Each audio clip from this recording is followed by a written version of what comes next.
Hello student, आज हम पढ़ेंगे आपके व्याकरण का टॉपिक जिसका नाम है काल।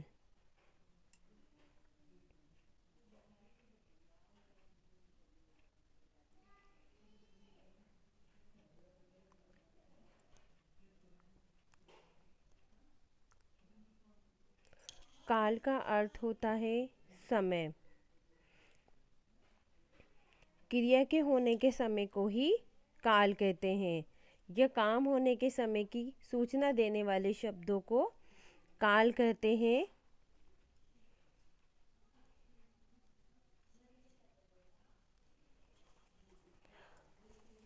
व्याकरण में क्रिया के होने वाले समय को काल कहते हैं। तो बच्चों, काल 3 प्रकार का होता है।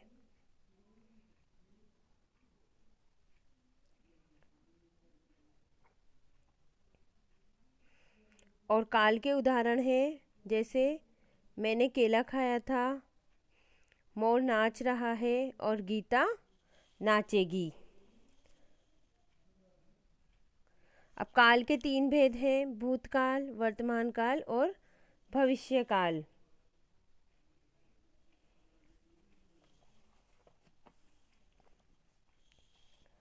सबसे पहले अपने भूतकाल आता है। क्रिया के जिस रूप से कार्य के बीते समय में होने की जानकारी मिलती है उसे भूतकाल कहते हैं, अर्थात बीता हुआ समय। तो क्रिया के जिस रूप से बीते हुए समय की सूचना या जानकारी मिले उसे ही हम भूतकाल कहते हैं।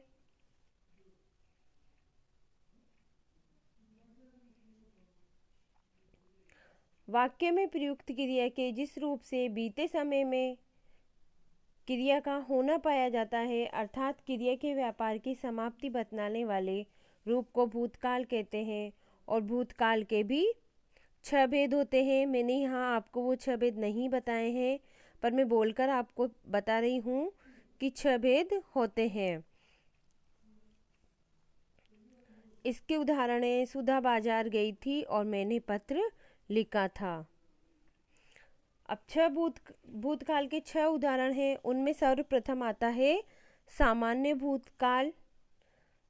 तो सामान्य भूतकाल वह होता है जब क्रिया के व्यापार की समाप्ति सामान्य रूप से बीते हुए समय में होती है, किंतु इससे यह बोध नहीं होता कि क्रिया समाप्त हुए थोड़ी देर हुई है या अधिक। वहाँ सामान्य भूत होता है, मतलब जहाँ पर क्रिया सामान्य रूप से समाप्त हो वही सामान्य भूतकाल होता है। जैसे कुसुम घर गई, अविनाश ने गाना गाया, अकबर ने पुस्तक पढ़ी।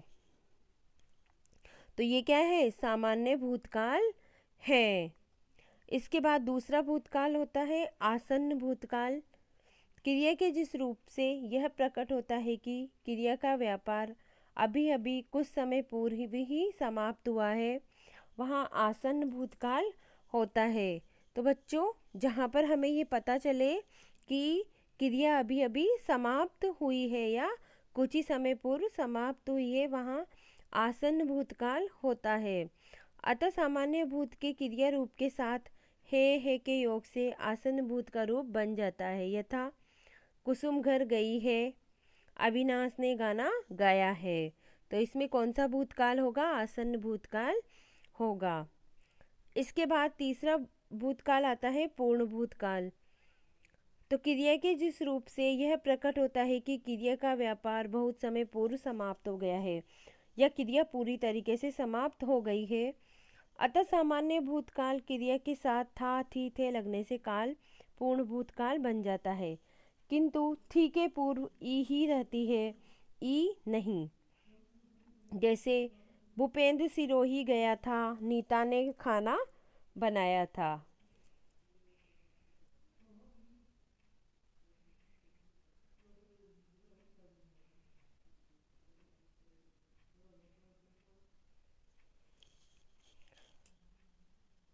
इसके बाद आपका चौथा काल आता है अपूर्ण भूतकाल। तो क्रिया के जिस रूप से यह ज्ञात हो कि उसका व्यापार भूतकाल में अपूर्ण रहा, अर्थात निरंतर चल रहा था तथा उसकी समाप्ति का पता नहीं चलता, वहाँ पर अपूर्ण भूतकाल होता है।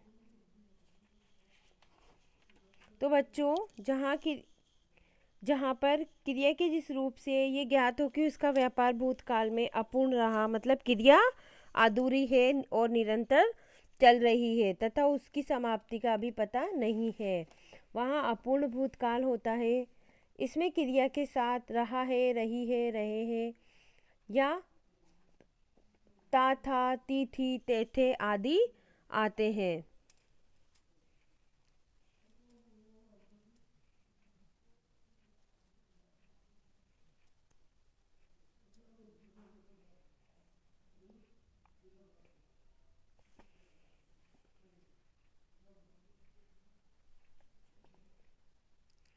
इसके बाद है आपका उदाहरण, हेमंत पुस्तक पढ़ता था, वर्षा गाना गा रही थी। और इसके बाद आपका पांचवा है संदिग्ध भूतकाल। तो क्रिया के जिस भूतकालिक रूप से उसके कार्य व्यापार होने के विषय में संदेह प्रकट हो उसे संदिग्ध भूतकाल कहते हैं। तो बच्चों जहाँ पर क्रिया के जिस रूप से उसके कार्य व्यापार के होने में मतलब कोई संदेह हो उसे संदिग्ध भूतकाल कहते हैं। तो जिस काल के अंदर संदेह प्रकट हो वहाँ पर संदिग्ध भूतकाल होता है। सामान्य भूत की क्रिया के साथ होगा, होगी, होंगे लगने से संदिग्ध भूत का रूप बन जाता है। जैसे अनवर गया होगा, तो इसमें हमें संभावना व्यक्त हो रही है कि क्या पता गया होगा या नहीं गया होगा। शबनम खाना बना रही होगी, क्या पता बनाया होगा नहीं बनाया होगा, तो यहाँ पर संदिग्ध भूतकाल है। हेतु मध्य भूतकाल, इसके अंदर भूतकालिक क्रिया का वह रूप जिससे भूतकाल में होने वाली क्रिया का होना किसी दूसरी क्रिया के होने पर अवलंबित हो, वहाँ हेतु मजबूत होता है। इस रूप में दो क्रियाओं का होना आवश्यक है तथा क्रिया के साथ ता, ती, तेती लगता है। जैसे यदि महेंद्र पढ़ता तो उत्तीर्ण होता, युद्ध होता तो गोलियां चलती। इस प्रकार हेतु मद होता है।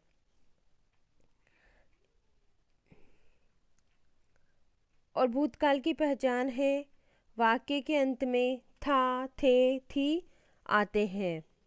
ये सामान्य जो भूतकाल होता है उसकी पहचान है। तो अंत में क्या आते हैं वाक्य के, था, थे, थी आते हैं। जैसे कि सुधा बाजार गई थी, मैंने पत्र लिखा था, तो इसमें थी और था। इसके बाद आता है आपका वर्तमान काल।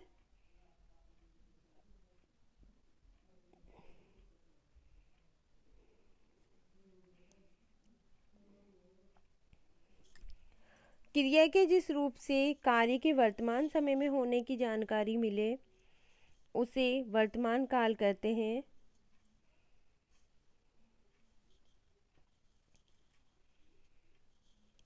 या क्रिया के जिस रूप से वर्तमान समय में क्रिया का होना पाया जाए उसे वर्तमान काल कहते हैं। सामान्य रूप से काम चल रहा है, मतलब जहाँ पर काम चल रहा है वही क्या होता है, वर्तमान काल होता है।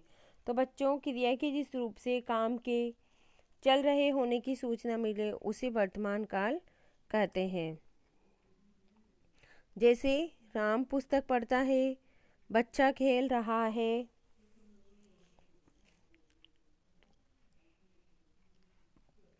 और जो काम प्रतिदिन होता है उसे भी वर्तमान काल में ही मानते हैं। जैसे तारे आकाश में चमकते हैं, तो यह भी क्या होगा, वर्तमान काल में ही आता है। तो जो हम निरंतर कार्य मतलब प्रतिदिन जो कार्य होता है वो भी किस में आता है, वर्तमान काल में ही आता है।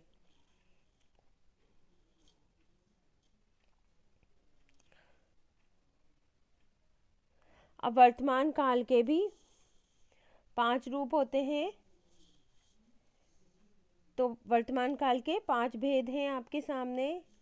सामान्य वर्तमान, जब क्रिया के व्यापार के सामान्य रूप से वर्तमान समय में होना प्रकट हो वहाँ सामान्य वर्तमान काल होता है। तो क्रिया जहाँ पर सामान्य रूप से वर्तमान समय में होती है वही सामान्य वर्तमान काल होता है। इसमें क्रिया के साथ ता है, ती है, ते है आदि आते हैं। जैसे अंकित पुस्तक पढ़ता है, गरिमा गाना गाती है, तो इसमें कार्य क्या हो रहा है, सामान्य रूप से हो रहा है। तो इसमें कौन सा काल है, सामान्य वर्तमान काल है। इसके बाद है अपूर्ण वर्तमान काल।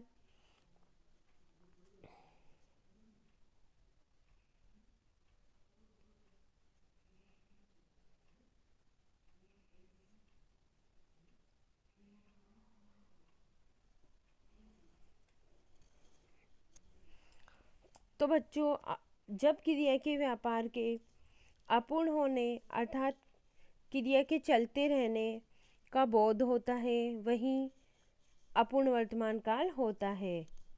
तो जब हमें पता चले कि क्रिया क्या हो रही है, अभी तक चल रही है, तो वहाँ पर अपूर्ण वर्तमान काल होता है। इसमें क्रिया के साथ रहा है, रही है, रहे हैं आदि आते हैं। जैसे प्रशांत खेल रहा है,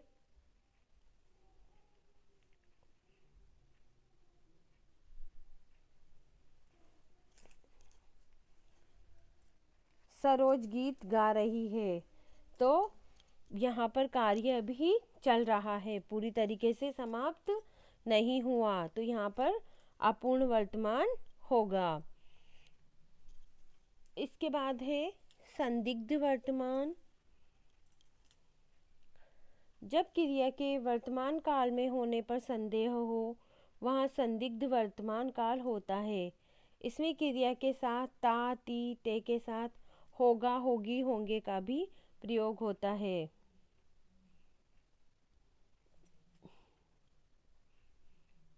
तो इसमें संदेह व्यक्त किया जाता है। तो वर्तमान काल में कार्य हो रहा है या नहीं हो रहा है, इस पर संदेह प्रकट हो, वहाँ पर संदिग्ध काल होता है।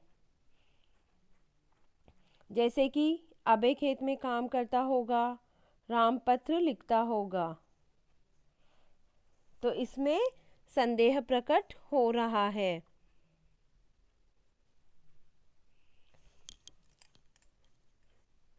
इसके बाद है संभाव्य वर्तमान।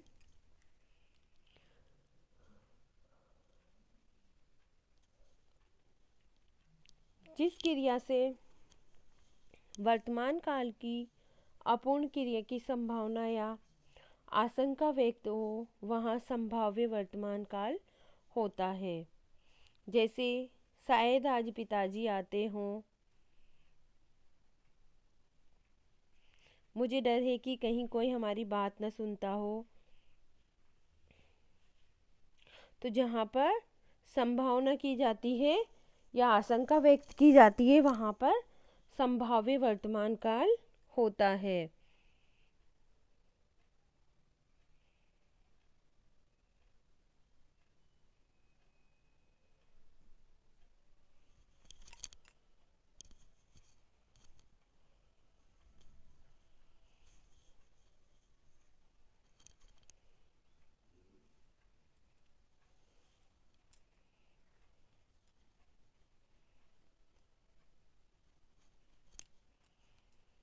इसके बाद है अज्ञात वर्तमान। क्रिया के व्यापार के वर्तमान समय में ही चलाने की आज्ञा का बोध हो या बोध कराने वाला रूप अज्ञात वर्तमान काल कहलाता है। तो यहाँ पर वर्तमान में आज्ञा दी जाती है, वहाँ पर अज्ञात वर्तमान काल होता है।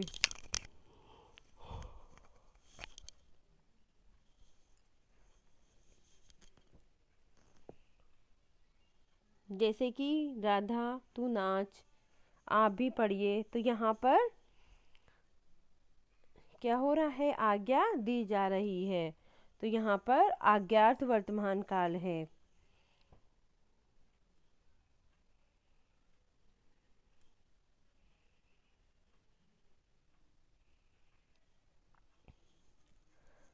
अब आपके वर्तमान काल की पहचान है, तो वाक्य के अंत में ता है, ती है, ते हैं आदि आते हैं, या रहा है, रही है, रहे हैं आदि आते हैं। यही क्या है, वर्तमान काल की पहचान है।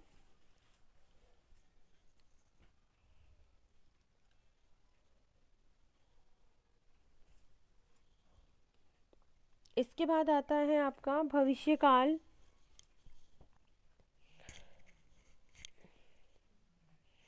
क्रिया के जिस रूप से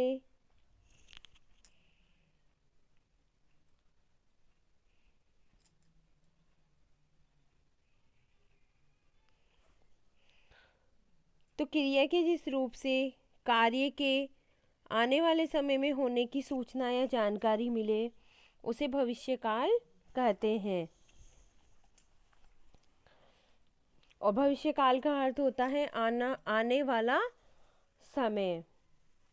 तो क्रिया के जिस रूप से पता चले कि कार्य आने वाले समय में होगा उसे भविष्यकाल कहते हैं। तो बच्चों, क्रिया के जिस रूप से आने वाले समय में भविष्य का होना पाया जाता है उसे भविष्यकाल कहते हैं। भविष्यत काल के 3 भेद होते हैं।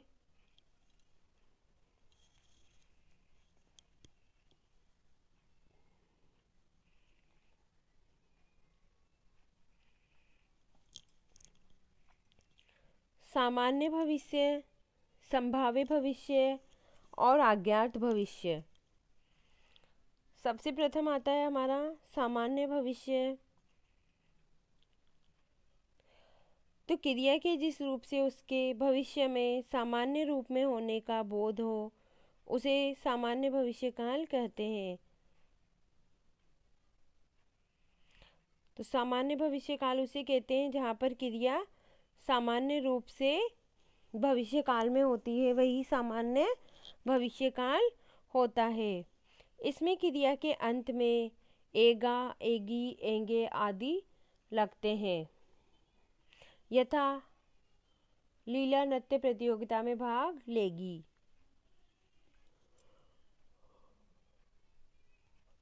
तो इसमें क्रिया सामान्य रूप से भविष्यकाल में होगी।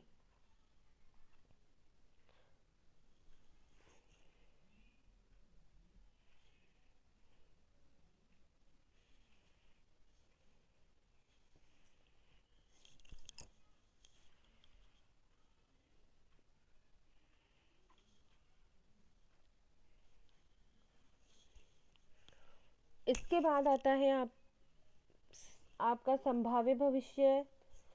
तो क्रिया के जिस रूप से उसके भविष्य में होने की संभावना का पता चले वहाँ संभाव्य भविष्यकाल होता है। तो बच्चों, जहाँ पर क्रिया के रूप से उसके भविष्य में होने की संभावना का पता चलता है वहाँ पर संभाव्य भविष्यकाल होता है। इसमें क्रिया के साथ ए, ओ, ऊ का योग होता है। जैसे कदाचित आज भूपेंद्र आए, वे शायद जयपुर जाएं। तो इसमें संभावना व्यक्त की जा रही है।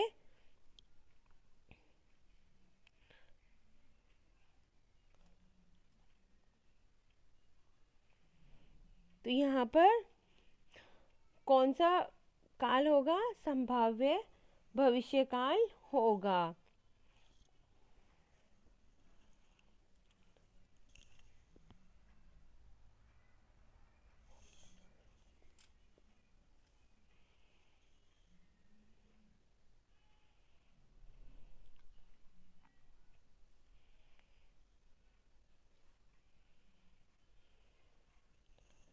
इसके बाद है अज्ञात भविष्य।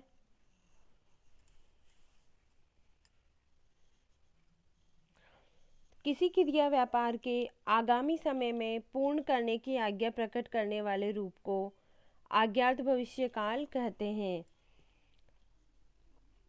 तो इसमें क्रिया के आगामी समय में पूर्ण करने की आज्ञा दी जाती है, वहाँ पर अज्ञात भविष्यकाल होता है। इसमें क्रिया के साथ ईएगा लगता है, जैसे आप वहाँ अवश्य जाइएगा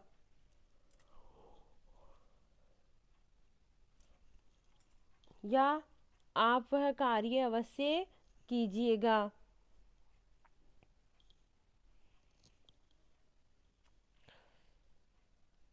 भविष्यकाल के सामान्यतः उदाहरण है फूल खिलेगा, राधा पत्र लिखेगी। तो इसमें क्या आ रहा है? अंत में गागेगी। और भविष्यकाल की पहचान क्या है? अंत में गा, गे, गी आते हैं।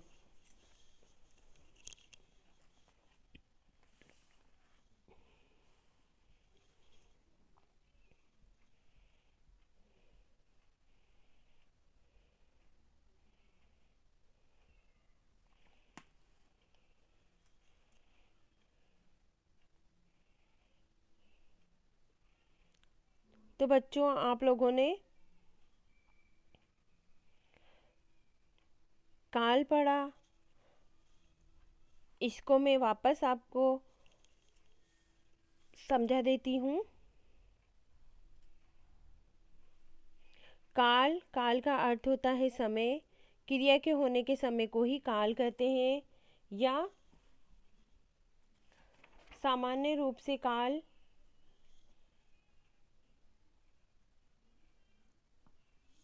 काल का अर्थ होता है समय।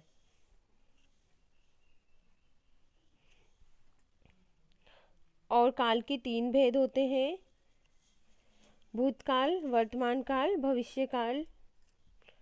भूतकाल,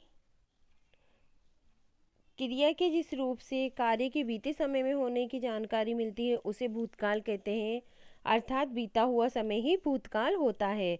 जैसे सुधा बाजार गई थी, मैंने पत्र लिखा था। इसके बाद पहचान, वाक्य के अंत में था, थे, थी आते हैं। अगला है आपका वर्तमान काल। क्रिया के जिस रूप से कार्य के वर्तमान समय में होने की जानकारी मिले उसे वर्तमान काल कहते हैं।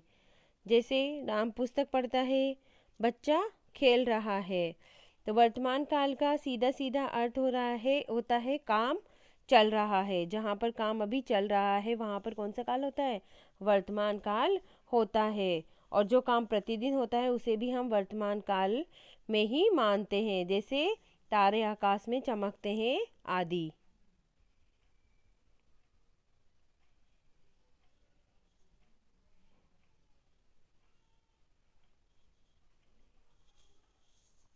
इसके बाद आती है वर्तमान काल की पहचान। तो वाक्य के अंत में ताहे, तीहे, तेहे आदि आते हैं, या रहा है, रही है, रहे हैं आदि आते हैं।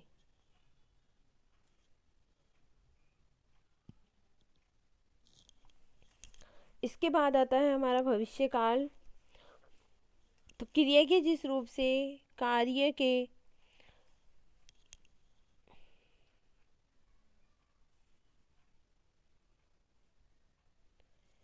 कार्य के आने वाले समय में होने की सूचना या जानकारी मिले उसे भविष्य काल कहते हैं, अर्थात आने वाला समय। तो आने वाले समय को ही काल कहते हैं। क्रिया के जो जिस रूप से पता चले कि आने वाले समय में होगा कार्य उसे भविष्य काल कहते हैं। जैसे फूल खिलेगा, राधा पत्र लिखेगी, तो वाक्य के अंत में गा, गेगी आते हैं। यही भविष्य काल की पहचान होती है। आओ इसको हम वापस दोहराते हैं। तो काल का सामान्य अर्थ है समय। क्रिया के जिस रूप से उसके करने या होने का समय पता चले उसे काल कहते हैं। भूतकाल का अर्थ होता है बीता हुआ समय। वर्तमान काल का अर्थ होता है जो समय चल रहा है। और भविष्य काल का अर्थ होता है आने वाला समय।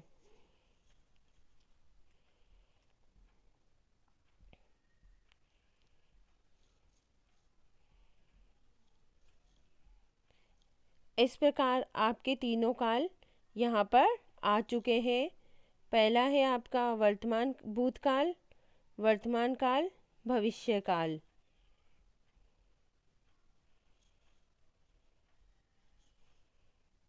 भूतकाल वह होता है जो पहले हो चुका है, वर्तमान काल जो काम चल रहा है, और भविष्य काल जो कि आने वाले समय में होगा। तो यहीं आपका काल समाप्त होता है। Okay, bye student.